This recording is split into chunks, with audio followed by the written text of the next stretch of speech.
Ya Allah. Terus bagaimana hubungan dengan anak saya yang sekolah di pesantren, Pak?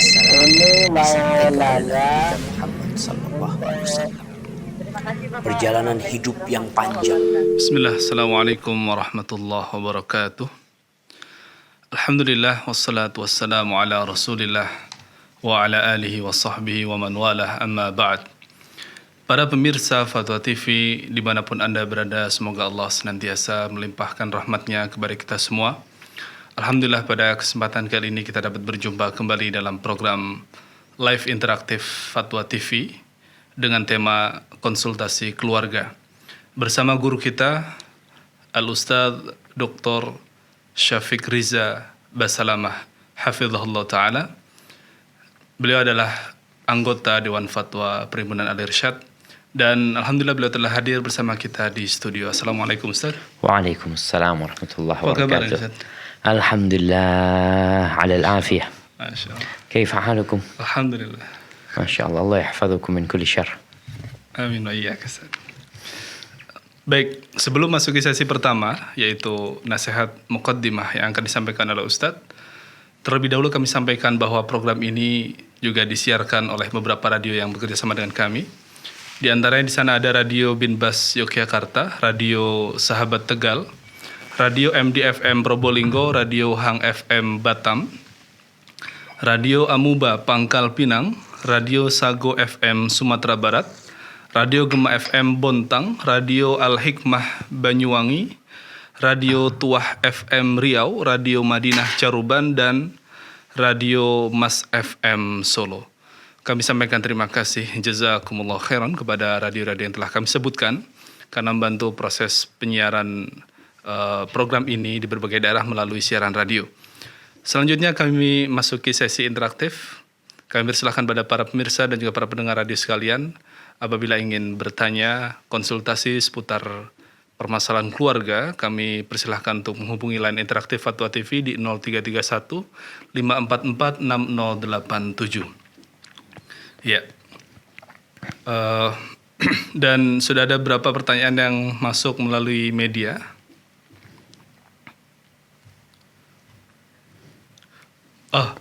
Ya, kami persilahkan Ustadz untuk muqaddimahnya. جزاكم الله خيرا. السلام عليكم ورحمة الله وبركاته. الحمد لله الذي بنعمته تتم الصالحات، والصلاة والسلام على خير البرية سيدنا ومولانا محمد وعلى آله وأصحابه ومن والاه، أما بعد. Jemaah rahimakumullah, pemirsa Fatwa TV dimanapun antum berada, semoga Allah Jalla Jalaluh senantiasa mencurahkan rahmatnya untuk kita semua. Amin. Hari-hari ini umat Islam sedang berduka. Duka yang berbalut dengan amarah. Ya, tentunya untuk mereka yang mengikuti berita. Apa yang dilakukan oleh Presiden Prancis, Macron, dan bersama orang-orang yang selama ini memang menyimpan kebencian kepada Islam. Mungkin bahasa kerennya Islamfobia. Sejak kapan sih sebenarnya Islamfobia itu ada? Kalau kita merujuk sejarah, Islamfobia itu telah ada dengan turunnya wahyu pertama kepada Nabi alaihi salatu wassalam. Tatkala Khadijah membawa Nabi alaihi salatu wassalam menjumpai Waraqah bin Naufal. Kemudian Nabi alaihi salatu wassalam menceritakan pengalaman beliau di dalam gua Hira. Lalu apa kata Waraqah? Innahu la namus alladhi nazala ala Musa. Yang turun kepadamu adalah wahyu sebagaimana yang turun kepada Nabi Musa alaihissalam. Lalu beliau mengatakan, laitani kuntu jada'an hina yukhrijuka qaumuka, la nasartuka nasran mu'azzara. Andai kata aku dalam kondisi muda belia, gagah, tatkala kaummu mengusirmu, niscaya aku akan menolongmu mati-matian. Tu Waraqah. Dia akan membela Nabi SAW dengan tenaga-tenaganya. Dengan segala tenaga dan kekuatannya. Lalu apa kata Nabi SAW? Sallallahu alaihi wasallam. Awa mukhriji ya qaumi. Apakah kaumku akan mengusirku? Jawab Waraqah. Ma min ahadin ata bimithli ma ji'ta bihi illa udi.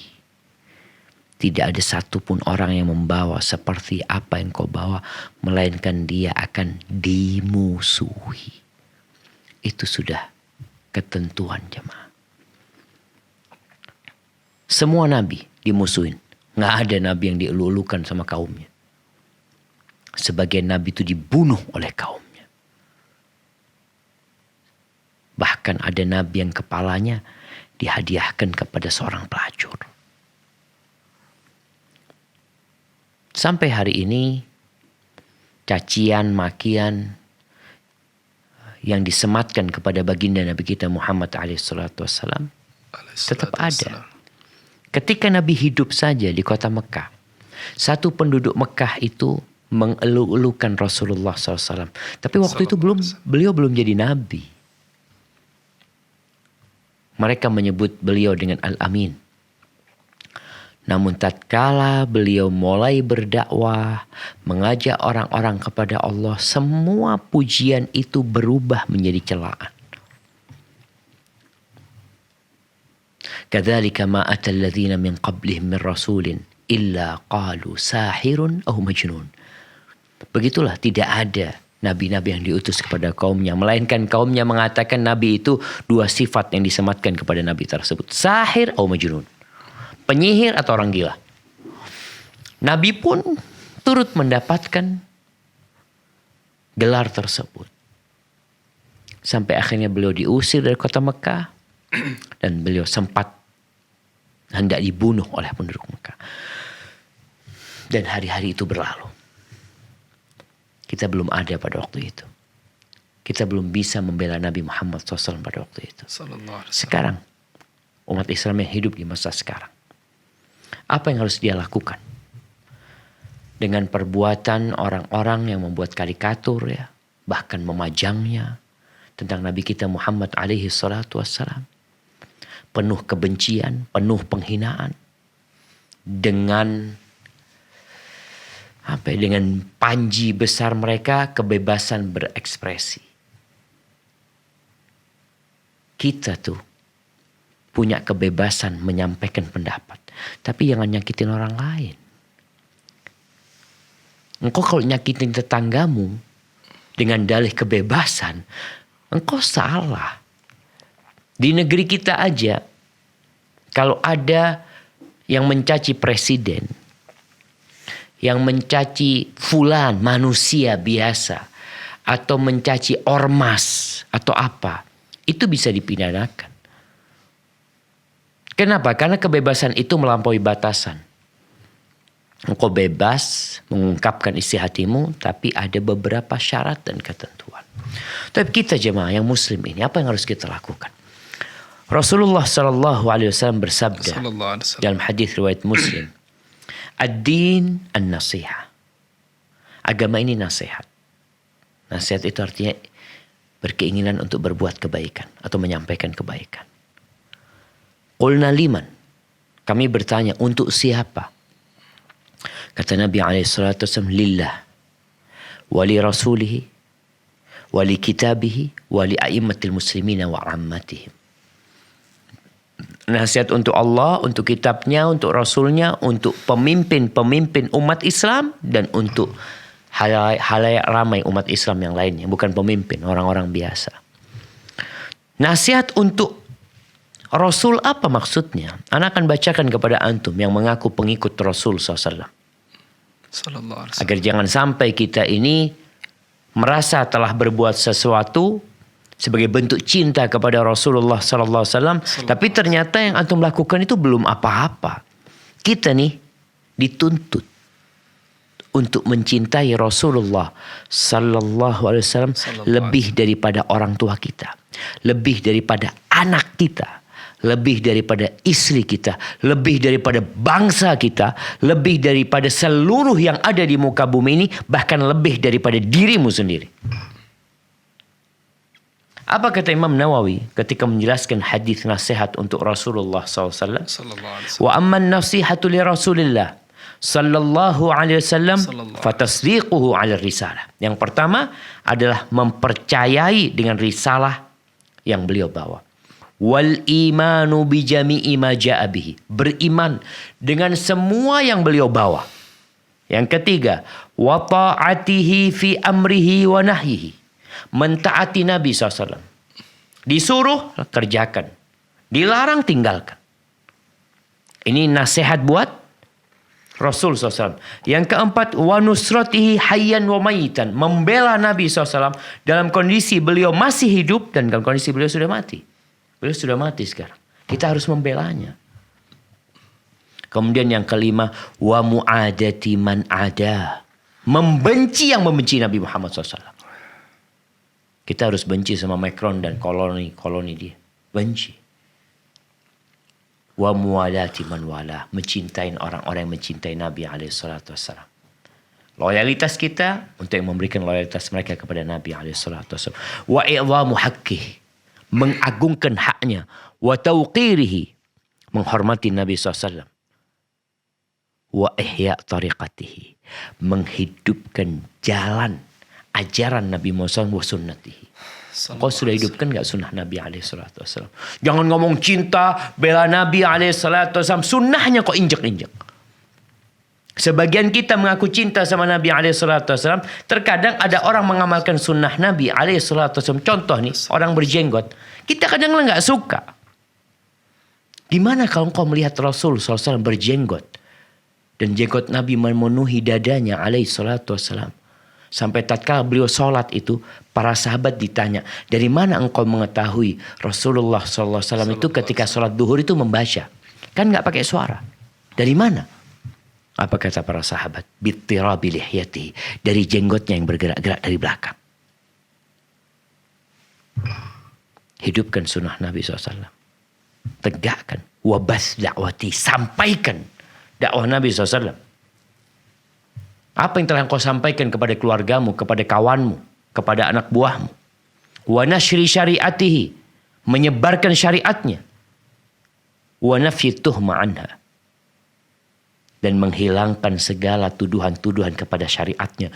Yang dikatakan agama ini teroris, agama ini keras, agama ini bengis. Engkau bertugas untuk menghilangkan hal itu. Itu baru engkau cinta kepada Nabi SAW. Hadza wallahu a'lam bissawab. Mungkin yang bisa Anda sampaikan ya. Jazakallah khair. Kayaknya Anda ngambil waktu banyak juga ya.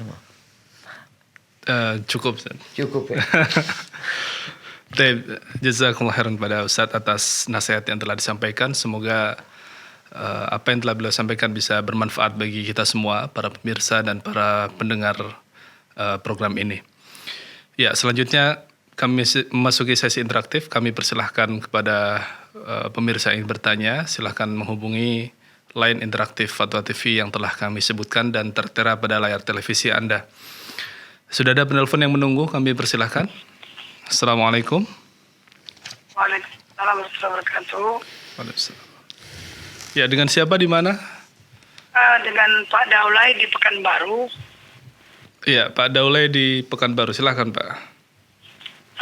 Assalamualaikum Ustaz. Waalaikumsalam warahmatullahi wabarakatuh. Ahlan wa sahlan, tafadhal. Ya, ahlan wa sahlan. Ada yang mau saya tanyakan Ustaz. Nah. Ini ada satu keluarga. Keluarga saya lah artinya, pemilik saya. Dia suami istri. Kemudian ternyata suaminya ini berselingkuh. Ya. Diketahuinya selingkuh ini dari HP yang tertinggal. HP-nya tertinggal di rumah, dibuka oleh anaknya, ternyata ada kerjaan yang tidak senonoh. Sesudah itu, sejak itu si istri melarang suaminya tinggal di rumah. Rumahnya rumah siapa? Rumah orang bersama, suami istri. Rumah bersama gitu rumah itu, bukan rumahnya suami atau rumahnya istri, bukan? Bukan rumah suami dengan istri sama-sama. Ya. Kemudian disuruh pindah suami ini ke rumah lain di belakang rumah. Dia tidak bercerai, tapi istrinya tidak menerima suaminya datang ke rumah itu lagi. Silakan abang tinggal di belakang rumah ini, rumah yang kecil di belakang sana, dibawakan tempat tidur, dibawakan kasur, dibawakan pakaiannya semua. Pertanyaan saya, berapa lamakah orang ini berpisah yang diperbolehkan oleh agama, dan bagaimana cara mengatasinya? Apakah dia bercerai atau rujuk kembali? Dan kalau rujuk kembali, bagaimana caranya? Masya Allah. Baik, barakallahu fikum, Bapak Daula ya. Ya, terima kasih. Naam. Assalamualaikum warahmatullahi wabarakatuh. Waalaikumsalam warahmatullahi wabarakatuh. Jadi ini yang bertanya bukan yang sedang bermasalah, tapi orang lain. Saudaranya mungkin ya. Memang seorang muslim itu harus peduli sama masalah saudaranya. Kadang-kala memang ada saudara kita yang gak tertarik untuk bertanya. Apalagi sang istri sedang sakit hati gitu. Yang ada dia ingin melampiaskan sakit hati dia. Yang pertama kita ucapkan jazakumullah khairah kepada Bapak Daulay. Allah Azza wa Jalla mengatakan fas'alu ahla dzikri in kuntum la ta'lamun. Bertanyalah kepada orang yang berilmu tatkala kalian nggak tahu, supaya tatkala bersikap itu tidak kelewatan atau tidak salah. Tapi berkaitan dengan kondisi istri, yang pertama kita harus benci dengan dosa yang dilakukan oleh orang lain. Bukan karena suami kita yang berbuat lalu kita benci. Kalau orang lain yang selingkuh kita tidak benci. Kita harus benci melihat kemungkaran. Sekali lagi, para wanita, jangan ketika melihat suaminya selingkuh, dia sakit hati. Melihat orang lain selingkuh, dia gak membenci perbuatan itu. Dia harus benci. Karena kita perlu mengingkari kemungkaran, mencintai yang dicintai Allah dan membenci yang dibenci Allah Jalla Jalaluhu. Tapi apa yang harus dilakukan? Apakah yang dilakukan oleh istri sudah tepat? Ya gak tepat sebenarnya. Apakah itu menyelesaikan masalah? Tidak. Masalah tetap ada. Namun yang jadi masalah adalah anak-anak itu melihat bapak sama ibunya ini gak akur. Kenapa? Bapak ditaruh di tempat sendiri di belakang rumah. Oke, bapak melakukan kesalahan. Apa yang harus dilakukan sekarang? Yang pertama, nasihat anak adalah Bapak Daulay tadi yang bertanya kalau bisa menjadi mediator. Datang ke pihak suami, datang ke pihak istri. Kalau nih memang dua orang ini tidak mengirim mediator, tapi kita yang tahu ingin memediasi antara mereka berdua. Datang, masalahnya apa? Apakah rumah tangga akan dilanjutkan atau tidak? Kalau pertanyaannya berapa lama mereka berpisah yang kemudian disebut cerai. Enggak, mereka mau 10 tahun kayak gitu. Selama sang suami belum menceraikan istrinya. Dan sang istri belum menggugat cerai suaminya. Dan diterima gugatan dia. Mereka tetap suami istri. Tetap. Maka sekarang yang ada, istri mungkin tidak lagi melaksanakan tugasnya sebagai seorang istri. Tidak lagi melayani suaminya. Suaminya disuruh ngurus dirinya sendiri. Sang istri lupa, selama posisi dia sebagai istri, dia punya kewajiban untuk melayani suami. Memang sebagian ulama berpendapat tatkala dua orang bertikai kemudian ketahuan yang bermasalah suaminya, sang istri boleh tidak melayani suaminya. Tapi itu sebagai keputusan dua orang yang telah memediasi. Tapi kalau sekarang enggak, ini keputusan sepihak. Maka sang istri kalau engkau memang udah gak mau sama suamimu. Gak boleh seperti ini. Gimana? Gugat cerai. Sudah aku gak mau sama engkau. Aku gak mampu hidup bersamamu. Kecuali engkau bertobat kepada Allah SWT.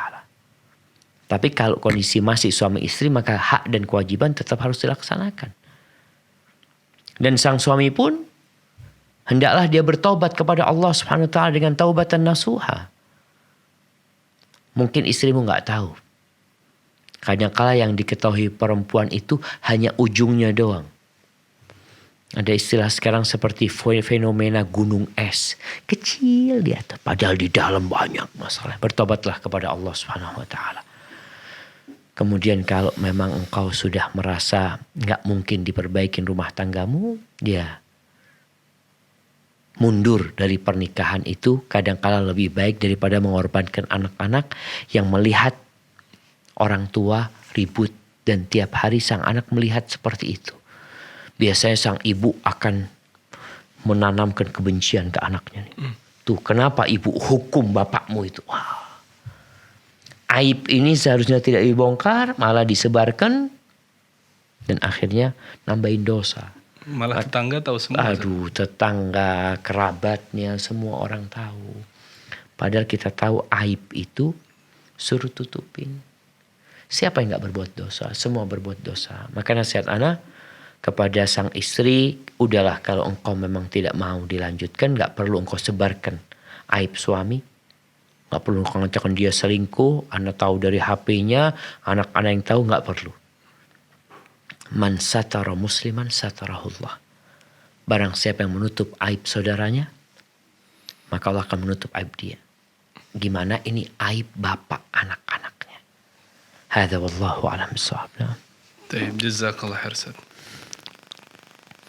Ya, demikian jawaban atas pertanyaan dari Bapak Daulay di Pekanbaru. Semoga bisa dipahami dan baik.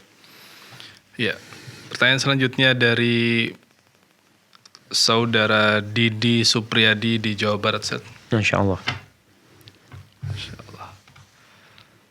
Pertanyaannya cukup panjang. Assalamualaikum Ustaz. Waalaikumsalam warahmatullahi Saya lagi wabarakatuh. bingung. Rumah tangga sejak Januari 2020 diterpa masalah terus karena salah faham kedua orang tua. Masalah ini merembet antara istri dan kakak-kakak saya. Lalu istri dan saya sekarang ditambah saya dan mertua dan banyak lagi. Sekarang mereka melarang saya pulang dan ketemu anak, alasan macam-macam. Dengan yang terakhir mereka bilang anak-anak saya sakit kalau sudah di video call sama saya, jadi saya tidak boleh di video call sama bapaknya, anaknya sakit gitu. Saya sudah membuka ruang mediasi di mana saya dan keluarga saya mau tabayun ke rumahnya dan membereskan ini semua, namun mereka menolak. Tanggal 2 kemarin saya merasa rindu pada anak-anak dan istri. Saya niat untuk pulang, tapi istri menolak, alasannya anak saya muntah setelah melihat saya. Sebelumnya saya di situ kita berantem, ya. Dan akhirnya saya katakan talak 1, di hari kedua saya bilang maaf, saya kemarin emosi, dan sekarang mereka malah menjauh, tidak pernah merespon saya. Apa yang harus saya lakukan? Mohon arahan dan pendapatnya. Barakallahu fikum. Ya jamaah, tatkala kita mendengar masalah-masalah manusia yang beragam ini, hendaklah kita pandai-pandai bersyukur kepada Allah Azza wa Jalla. Tatkala rumah kita damai, ya, kalaupun ada permasalahan, Allah bantu kita menyelesaikannya, maka kita benar-benar harus mensyukuri nikmat yang Allah berikan. Tapi apa yang harus dilakukan oleh penanya? Tadi bicara mediasi, kadangkala kita mediasinya itu nggak tepat. Bukan kita yang berangkat ke keluarga mereka. Mereka udah nggak mau sama keluarga kita. Gimana ada orang dari keluarga kita yang berjumpa salah satu dari keluarga mereka? Kalau mungkin bapaknya nggak mau, ibunya nggak mau, tapi cari siapa pamannya, sepupunya yang bisa diajak ngobrol. Karena kalau orang dalam itu biasanya akan membela keluarga mereka. Apalagi kalau sudah sakit hati, benci banget sama menantunya ini. Maka cobalah cari orang yang masih belum terpengaruh untuk duduk bersama, antum kirim orang dari keluarga antum, bukan bapak, bukan ibu, karena memang sudah ditolak, cari orang lain. Insya Allah setelah itu, ya dilihat apa keputusannya. Karena kita ini sebagai seorang muslim jamaah, hendaklah mengedepankan husnudzon kepada saudara kita. Kemudian antum juga ketika melihat, ini udah lama kejadiannya. Dari mulai Januari 2020. sampai sekarang kan. Berarti udah 9 hampir setahun kan. Udah hampir setahun. Dari kecil semakin membesar, merembet begitu. Iya, ini nasihat buat para suami istri ya. Tatkala ada api di rumahnya kecil, segera dimatikan. Kalau enggak, jadi besar, udah nggak bisa dimatikan. Berapa banyak kalau kita lihat kebakaran yang ada itu bermula dari percikan api kecil sekali. Itu banyak diremehkan. Nggak ada masalah ini itu, akhirnya jadi seperti ini. Maka nasihatnya kepada sang penanya untuk segera menyelesaikan masalahnya. Kalau sudah jatuh cerai satu, berarti dia sudah diceraikan sama antum. Tapi kalau antum merujuk, berarti dia adalah istri antum kembali. Dan merujuk pada masa iddah itu tidak perlu kesepakatan dari pihak keluarga istri. Istri antum tetap istri antum. Kemudian kalau nanti harus berpisah, tolong berpisah dengan baik-baik. Allah mengatakan fa'imsakun bima'ruf au tasrihun bi ihsan. Kalau mau dilanjutkan rumah tangganya dengan cara yang baik. Mau berpisah dengan cara yang lebih baik. Karena biasanya berpisah itu meninggalkan banyak luka. Tapi usahakan antum tetap sebagai seorang ayah bertanggung jawab full terhadap anak-anak antum. Kalau tadi dikatakan anak-anak muntah, anak-anak ini itu biasa. Itu kadang-kadang kerjaan ibunya anak-anak atau kerjaan keluarga mereka yang memang sudah benci gitu loh. Benci. Sampai anak punya kawan rahimahullahu ta'ala. Anak tanya sama dia, antum nih kuliah di Medina. Kenapa antum gak ke tempat abah antum? Dia katakan, anak kalau ke tempat abah anak, ibu anak sakit. Karena ibunya menyimpan kebencian dan dia ingin anaknya juga memutuskan satu rahim sama ibunya. Apakah harus ditaatin ibu? Enggak. Tetap engkau harus berbakti sama orang tuamu. Kepada bapak dan kepada ibu. Cuma bagaimana caranya berbakti supaya tidak melukai hati ibu. Itu mungkin yang perlu dipikirkan. Dan saya rasa ya perlu diselesaikan. Barakallahu fikum. Baik, jazakallah khair. Ya, pertanyaan selanjutnya dari Panji Rahmayadi di Bangka Belitung, Ustaz. Nah. Bismillah, Assalamualaikum Ustaz. Saya seorang PNS di mana karena jabatan saya mengurus perencanaan, keuangan, kepegawaian hingga urusan umum, setiap pekerjaan kantor selalu hampir berhubungan dengan saya. Sehingga terkadang banyak rekan kerja, relasi, atau pelajar yang magang. Sepertinya kami dahulukan penelpon terlebih dahulu, Ustaz. Ya. Nah, tafadhal. Assalamualaikum. Waalaikumsalam warahmatullahi wabarakatuh. Ya, dengan siapa di mana? Dengan Hilmi di Banten. Ya, silahkan. Pak. Di mana? Di Babel? Banten. Di Banten, Ustaz. Oh, Banten. Nah, tafadhal. Barakallahu fikum, Ustaz. Wa fikum barak. Saya mau tanya, Ustaz. Siap. Ini saya dan istri saya lagi bantu teman-teman kami yang mau menikah, istilahnya mencomblangkan gitu, Ustaz ya. Nah. Ini jadi yang perempuan tuh dari teman istri saya, kemudian yang laki-laki dari teman saya. Alhamdulillah. Saya mau menanyakan, Ustaz, ini qadarullah lagi agak sulit begitu ya, dalam artian lagi agak clash. Jadi dari si perempuannya itu, dia mengatakan bahwa dia mau hidup secara mandiri, dalam artian nggak mau istilahnya dibantu oleh orang tua begitu, Ustaz ya. Nah, tapi dari si laki-laki ini, orang tuanya seperti ingin memberikan bantuan anaknya biaya hidup, misalkan, atau kontrak. Nah, kebetulan ini, keduanya ini baru lulus kuliah, Ustaz. Jadi ya mungkin masih berumur 23 tahun lah. Tentunya kan belum ada finansial yang cukup mapan begitu ya. Sehingga orang tua dari laki-laki berpikir seperti itu. Tapi si perempuan ini bisa dibilang nggak begitu suka begitu Ustaz dengan sikap orang tua yang misalkan selalu membantu anaknya begitu ya. Nah kira-kira bagaimana Ustaz untuk kami berdua ini ibaratnya menangani kasus seperti ini Ustaz? Ini udah nikah belum? Belum. Gimana Ustaz? Udah nikah? Belum, masih ta'aruf Ustaz. Masih tahu. Masih. Maksudnya saya Ustaz. Siap. Jadi masih dalam proses kan? Iya masih. Masih dalam Memang proses. proses ini, iya. Begitu Ustaz, kurang lebih. Jazakumullah khairan. Assalamualaikum warahmatullahi wabarakatuh. Waalaikumsalam warahmatullahi wabarakatuh. Subhanallah ya. Ana baru tahu ta'aruf sampai kayak gitu ya. Sampai nanti gimana kalau hidup Detail sekali, Ustaz. Nah, sahih. Yang pertama, buat seorang wanita. Tatkala engkau memilih seorang suami, Rasulullah sallallahu alaihi wasallam mengatakan, "Idza Sallallahu alaihi ja'akum man tardawna dinahu wa khuluquhu fa'ankihu." Apabila datang kepada kalian seorang yang secara agama kalian ridhain dan akhlaknya kalian ridhain, nikahkanlah.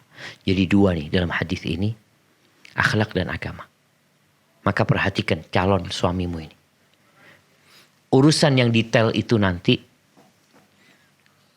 dia kalau agama dan akhlaknya baik, insya Allah aman. Terus Nabi SAW juga pernah memberikan arahan kepada seorang yang hendak menikah.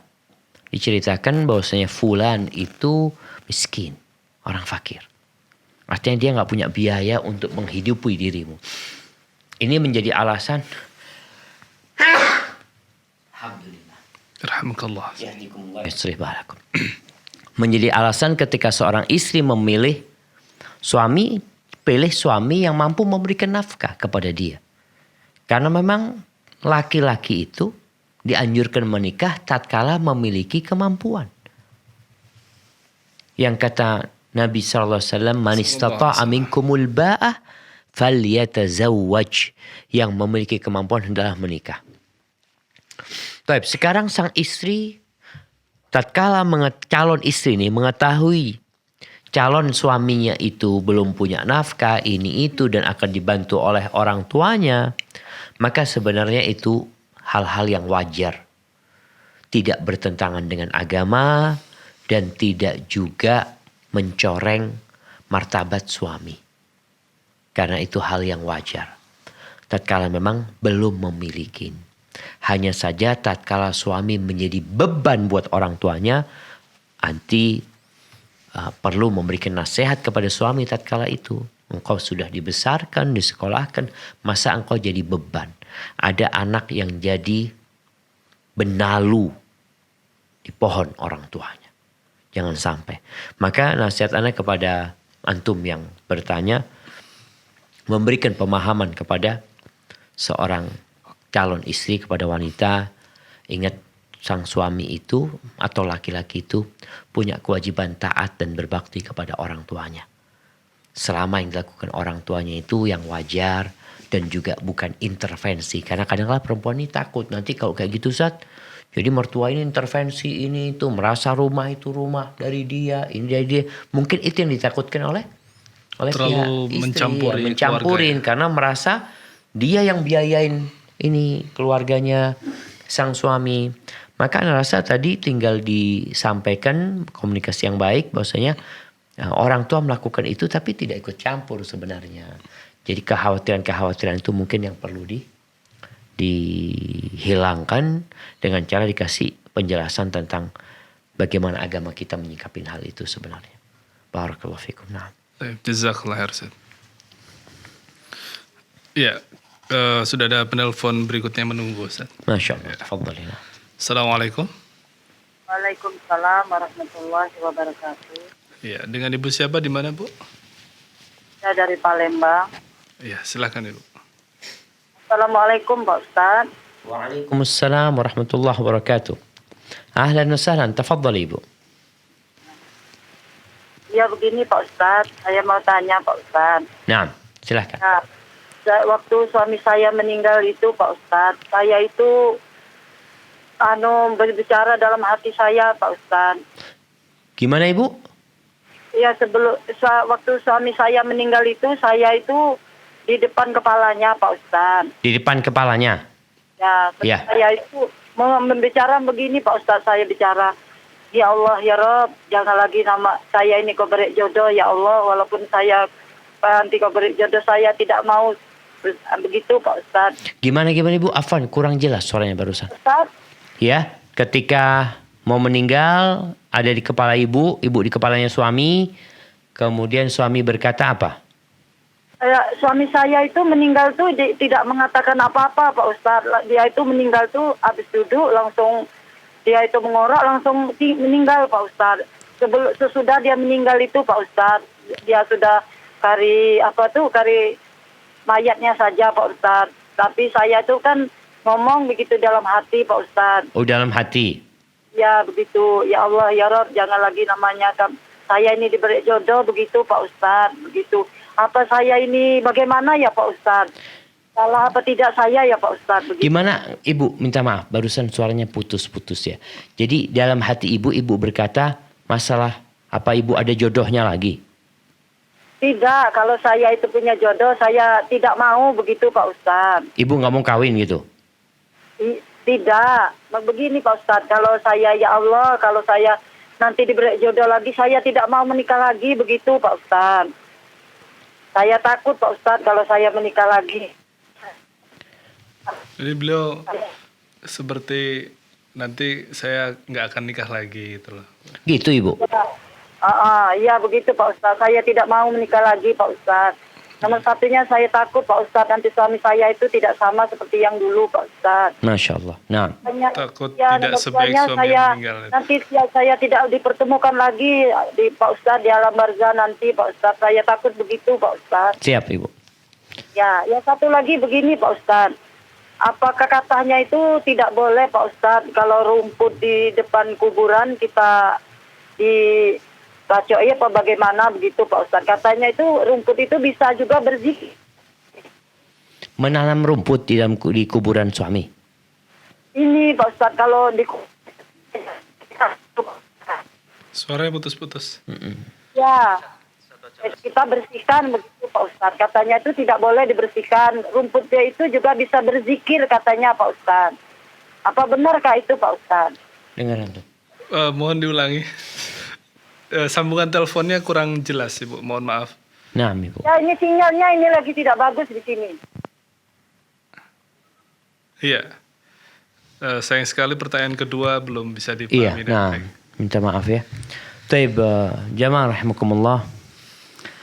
Ketika seorang ditinggal mati oleh orang yang dia cintai atau orang terkena musibah, kehilangan sesuatu dari kehidupan dia,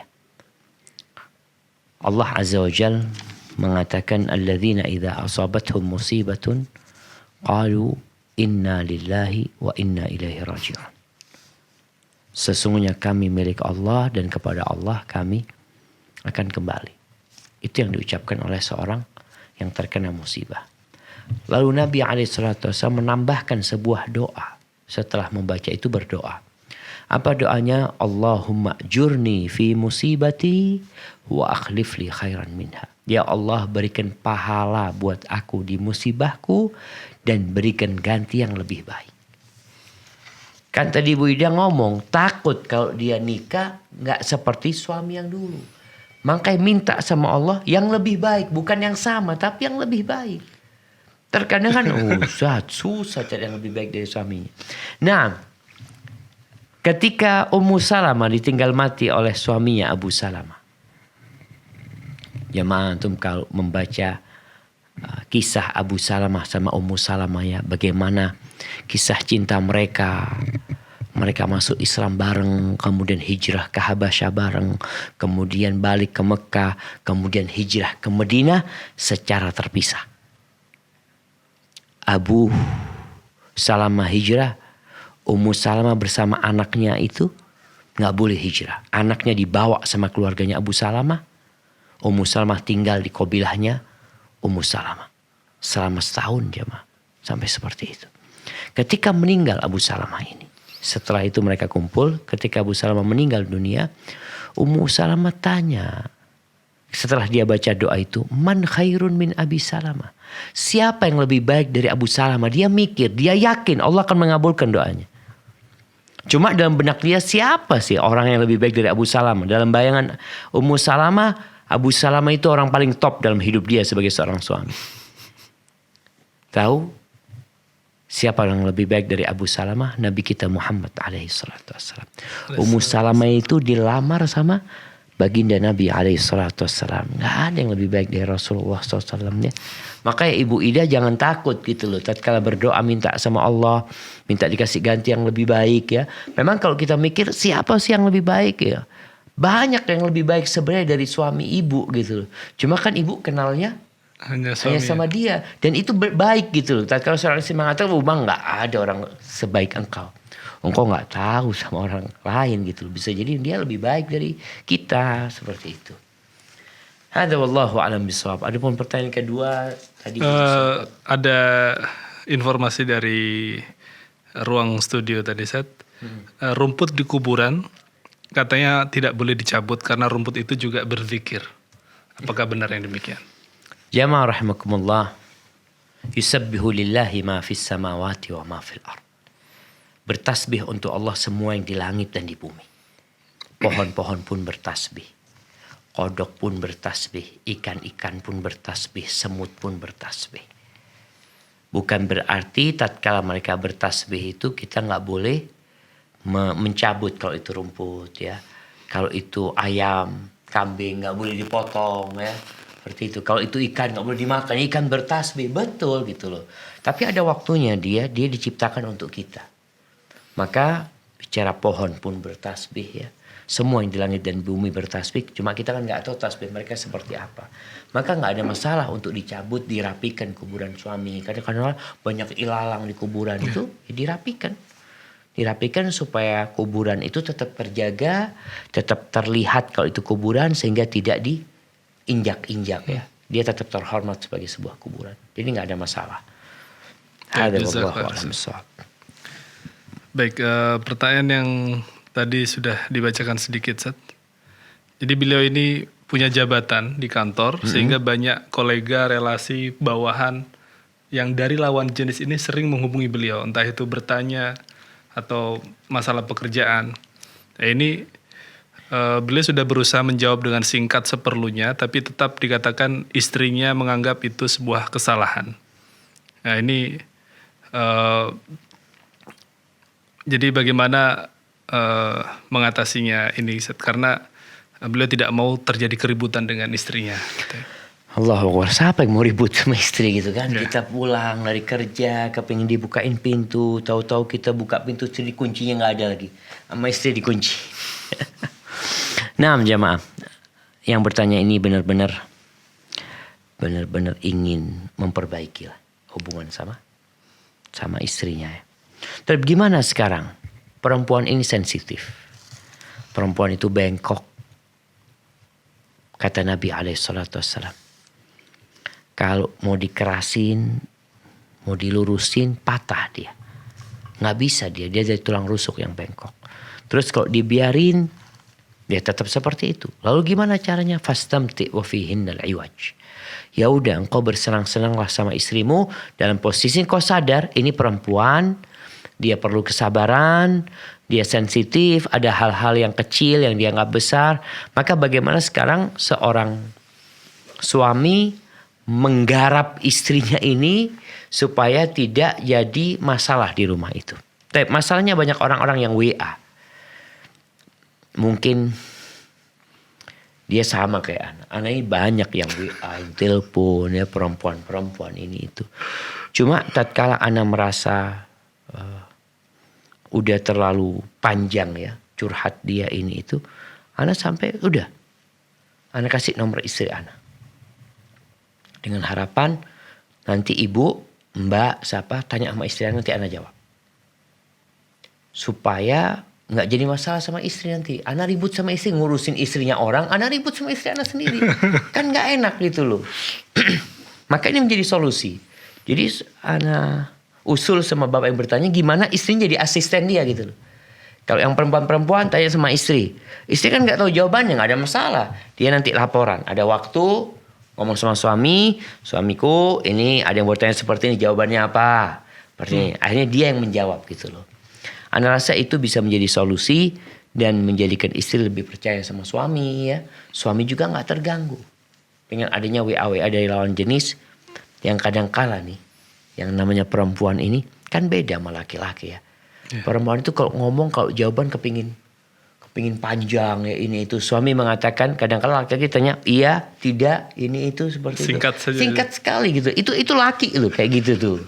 Kayak gitu. Makanya juga para istri ketika suamimu menjawab, "Bang, aku pesan ayam goreng." "Siap." Masa cuma siap? Emangnya mau jawabannya ayam goreng yang rasa apa ini itu. Kadang-kadang perempuan gitu. maunya kayak gitu loh. Maka ketika suami jawabannya siap, iya, itu berarti suamimu laki-laki. Tapi kalau jawabannya panjang, aduh bahaya. Suami tanya ayam gorengnya mau yang warna apa, yang mau yang ini itu. Emangnya engkau nikah sama koki atau apa gitu kan. Jadi mungkin itu menjadi solusi seorang suami tatkala tadi memang kerjaan dia menuntut dia untuk berinteraksi dengan perempuan-perempuan yang memang mungkin orang konsultasi atau apa, maka rasa istri bisa dijadikan asisten untuk melayani pertanyaan dari lawan jenis. Dari lawan jenis tadi seperti itu. Barakallahu fikum. Fika barak. Jazakallah khair Ustaz. Demikian jawaban atas pertanyaan dari Bapak Panji Rahmayadi di Bangka Belitung. Ya, selanjutnya kami persilahkan pada penelpon yang telah terhubung bersama kami. Assalamualaikum. Waalaikumsalam warahmatullahi wabarakatuh. Ya, dengan Ibu siapa di mana, Ibu? Dengan Umuhana di Pontianak. Ya, silakan. Assalamualaikum warahmatullahi wabarakatuh. Waalaikumsalam warahmatullahi wabarakatuh. Gimana nih, belum selesai urusannya? Bukan Ustaz, belum selesai sih Ustaz. Ya udahlah. Naam. Allah aja. Allahumma amin. Yang mengatur. Amin. Ada titipan pertanyaan dari sepupu anak Ustaz. Siap. Jadi gini, dia bilang suaminya itu tidak sholat. Allahu Akbar. Nah, jadi, udah lama nikah dia? Udah Ustaz. Jadi dia kan mau pergi ngaji, mau pergi tahlim gitu ya Ustaz ya. Pokoknya nggak dibolehin lah Ustaz. Mau ke rumah orang tuanya juga tidak dibolehin. Nah jadi itu solusinya gimana lah Ustaz, suami seperti itu Ustaz? Suami nggak sholat? Enggak Ustaz. Nah, na'udzubillah min dzalik jamaah. Ya Muhanan, barakallahu fik atas pertanyaan yang disampaikan. Ini kembali menanyakan buat saudaranya ya, sebagaimana tadi Bapak Dole menanyakan atas nama saudaranya juga. Inilah jamaah. Banyak kita menikah itu tidak mengikuti arahan dari baginda Nabi kita Muhammad alaihissalam. Katanya cinta sama Nabi. Katanya. Maka buktikan cintamu kepada Rasul SAW. Tadi kita sudah sebutkan salah satunya adalah mentaati perintahnya, menjauhi larangannya, menjalankan ajarannya, menyampaikan ajarannya kepada orang-orang. Dan mengajak orang-orang untuk menghidupkan sunnahnya. Ini menikah dengan orang yang gak sholat. Padahal pada hari kiamat yang awal akan dihisab tuh sholatnya. Kalau sholatnya benar, insya Allah amalan lainnya benar. Tapi kalau sholatnya udah gak benar, sholat aja enggak gitu loh. Gimana dia akan perhatian sama istrinya? Gimana dia akan perhatian sama mertuanya? Sholat aja gak benar. Maka ngerasa tugas perempuan yang mendapatkan suami gak sholat ini yang pertama bertobat. Memohon ampun sama Allah SWT. Kenapa dia terima orang yang gak sholat gitu. Padahal seharusnya kita benci itu sama orang gak sholat. Bukan malah mau sama orang gak sholat gitu loh. Engkau mau sama orang gak sholat. Nasihatnya itu yang pertama, beristighfar. Yang kedua, kasih nasihat suami. Kalau gak bisa ngasih nasihat suaminya, bisa lewat mertua. Kadang-kala mertua sama gak sholat. Banyak kayak gitu. Jadi buah jatuh tidak jauh dari pohonnya. Kayak gitu tuh. Gimana saat mertua gak sholat. Ini gak sholat. Inilah jadi beban sama si penanya ini. Atau si perempuan ini. Karena memang dia salah pilih seorang suami gitu loh. Solusinya apa? Kasih nasihat. Ketika kasih nasihat gak mau. Dan engkau sudah merasa cukup memberikan nasihat kepada dia, udah doain dia, udah minta tolong orang untuk nasihatin dia, maka solusinya berpisah sama suami kayak gitu. Apalagi mau nuntut ilmu agama nggak boleh udah. Ya itu kan berangkat dari nggak sholat. Jadi dia tahu kalau istrinya taat nanti, semakin sering kasih nasihat anak sama. Udah suami nggak melaksanakan tugasnya memberi ilmu kepada istrinya, malah melarang istrinya untuk belajar. Jadi mungkin nanti bisa gugat cerai anak rasa kepada suaminya. Mungkin gugat cerai itu menjadi solusi terakhir untuk memperbaiki suami. Artinya sang istri mengatakan kalau abang tetap nggak sholat, kalau abang tetap melarang anak untuk berbuat kebaikan ini itu, kayaknya bang, anak mau gugat cerai. Itu dengan harapan sang suami, kalau suami yang masih cinta sama istrinya, insya Allah kan ditahan. Enggak lah, anak insya Allah mau tobat ya. Walaupun tobatnya tobat-tobatan nanti balik lagi ya. Tapi dia berarti masih cinta sama istrinya. Tapi kalau enggak ya sudah. Terus gimana udah punya anak? Kadang-kadang kan gitu. Bergantung nafkahnya. Ustaz gimana Ustaz? Sang istri ini bergantung sama suami. Anak-anak juga gimana nanti kalau anak berpisah sama dia. Anak gak bekerja ini itu. Subhanallah. Inilah masalah yang lain lagi. Ketika orang imannya itu lemah dengan kekuasaan Allah SWT. Allah itu innallahu warrazzaq dzul quwwatil matin. Yang ngasih rezeki itu Allah. Burung itu nggak punya kulkas. Kalau ditanya, adakah burung yang pernah sekolah ya? Sekolah, nah nggak ada burung sekolah. Nggak ada burung punya gudang. Dia ngeliat, besok kayaknya hujan ini. Kayaknya anak harus simpen makanan ini buat selama musim hujan. Nggak ada. Allah kasih rezeki dia. Maka jangan takut. Rezeki Allah yang menanggung. Dan anak-anakmu tetap tanggungan suami. Sebenarnya seperti itu. Hada wallahu alam bissawab. Jazakallah khair Ustaz. Ya, kami persilahkan pada penelpon berikutnya yang telah terhubung bersama kami. Assalamualaikum. Waalaikumsalam warahmatullahi wabarakatuh. Ya, dengan siapa di mana Ibu? Rusmini dari Pacitan. Ya, silakan Ibu. Assalamualaikum warahmatullahi wabarakatuh, Ustaz. Waalaikumsalam warahmatullahi wabarakatuh. Ahlan wa sahlan wa marhaban. Tafadhali Ibu Rusmini. Alhamdulillahirabbil alamin, baik. Sebaliknya, alhamdulillah, sehat semua kita di sini. alhamdulillah, semoga Allah selalu menjaga kebaikan, kesehatan lahir dan batin kepada Allahumma amin. semua. Amin. Ini kami ingin bertanya, ada keponakan itu agak ada masalah dengan suaminya. Wanitanya itu terlibat hutang, tapi hutangnya itu tidak diketahui. Itu loh, yang namanya pinjaman online itu ada yang tahu. Terus sekarang terjebak hutang agak banyak. Terus suaminya itu mungkin ada uang, terus apa diambil apa gimana. Itu kok sampai menyakiti, sampai nendang-nendang, sampai ngamuk-ngamuk itu. Terus bagaimana jalan keluarnya. Terus untuk menutup hutangnya itu ya semua tersangkut ya ikut menutupi semampunya. Tapi kelihatannya kok suami itu tidak mau meleraikan. Tidak mau menyelesaikan. Terus yang kedua, itu tadi saya mendengar dari Ibu Ida dari Lampung. Katanya makaman yang ada rumput-rumputnya itu tidak boleh dicabut apa. Kalau membersihkan gimana caranya kalau tidak diinjek-injek. Dan katanya kalau menginjek-injek makam itu tidak diperbolehkan. Apa ya begitu? Apa terus bagaimana cara membersihkannya, Ustaz? Ya. Terima kasih jawabannya. Jazakumullah khairan. Assalamualaikum warahmatullahi wabarakatuh. Waalaikumsalam warahmatullahi wabarakatuh. Masya Allah. Baik, berapa waktu kita tinggal? 5 menit nih kita nih. atau 6 menit lah. Nah, barakallahu fikum. Ya, buat Ibu Rosmini ya. Yang pertama berkaitan dengan utang. Utang itu hammun bil lail wa dhullun bin nahar. Utang itu adalah kegundahan di malam hari dan kehinaan di siang hari. Jangan bangga berhutang. Kita ini bangsa yang suka berhutang. Iya. Utang ini kalau kita lihat ya, pemerintah kita utangnya Allah banyak banget. Rakyatnya suka berhutang. Jadi kita jangan nyalain orang lain, kita sendiri, cerminan kita itu coba lihat.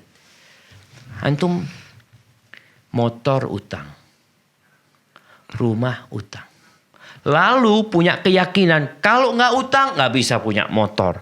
Nggak utang nggak bisa punya mobil. Nggak utang nggak bisa punya rumah. Kata siapa? Belajar di mana tuh? Orang tua kita punya rumah luas-luas tanahnya. Nggak utang.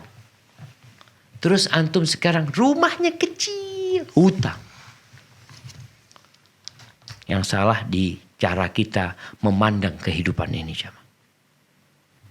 Jangan berhutang. Rasul SAW mengatakan, Allahumma inni a'udzubika minal ma'thami wal maghram.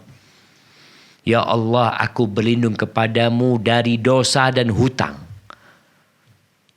Apa yang ditanyakan Ibu Rosmini, keributan yang terjadi bermula dari hutang yang tidak diperlukan. Nih istri utang buat apa engkau utang? Ternyata suami punya uang katanya. Kalau bicara nafkah, ya udah minta sama suami gitu loh. Tapi kalau akhirnya berhutang untuk hal-hal yang tidak diperlukan, ya kondisinya seperti ini akhirnya. Apa yang perlu dilakukan? Ya kembali lagi mediasi. Makanya kalau sang suami sama istri nggak bisa menyelesaikan, apalagi ada unsur KDRT ya, istri ditendang-tendang ya. Bukan kalau ditendang-tendang tahu-tahu utangnya lunas. Enggak, tetap enggak lunas gitu loh. Utangnya memang belum dibayar gitu loh. Maka nasihat ana, tolong ada pihak keluarga istri yang mendatangi pihak keluarga suami. Bukan mendatangi suami. Jadi kalau pihak keluarga istri yang nasihatin suami biasanya sulit untuk diterima. Tapi bagaimana pihak keluarga istri mendatangi keluarga suami lalu minta solusi gimana nih? Apa yang kau dengar tentang menantumu? Yang kau dengar tentang istrinya fulan? Setelah dia cerita, lalu sampaikan. Ana dengar seperti ini. Kayak tadi ada terjadi KDRT. Ya. Setelah itu dipikirkan. Karena memang ada perempuan-perempuan ini yang perlu dikasih nasihat ya. Dia utang. Ada juga laki-laki yang seperti itu. Senang berhutang. Jangan berhutang jemaah. Kecuali tatkala mendesak dan engkau memiliki kemampuan untuk melunasi hutangmu.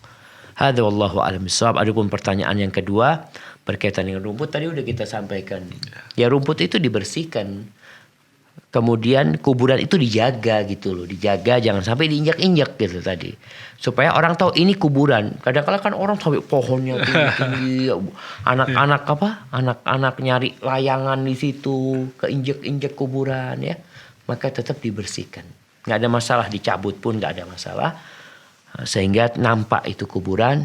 Yang Nabi SAW larang itu adalah membangun kuburan tersebut. Tapi kalau dibersihkan, dijaga wujudnya seperti wujud kuburan, nggak boleh lebih tinggi dari sejengkal. Jadi tetap ada gundukannya seperti itu. Hadza wallahu a'lam bishawab. Jazakallahu khairan. Baik, demikian pemirsa dan para pendengar radio sekalian. Rangkaian program live interaktif konsultasi keluarga pada kesempatan kali ini. Dan kami mohon pamit undur diri. Subhanakallahumma wa bihamdika asyhadu an la ilaha illa anta astaghfiruka wa atubu ilaik. Wa sallallahu ala nabiyyina Muhammad wa ala alihi wa sahbihi wa sallam. Wassalamualaikum warahmatullahi wabarakatuh. Ya Allah. Terus bagaimana hubungan dengan anak saya yang sekolah pesantren? Ini mau nanya Muhammad sallallahu alaihi wasallam. Terima kasih Bapak. Perjalanan hidup yang panjang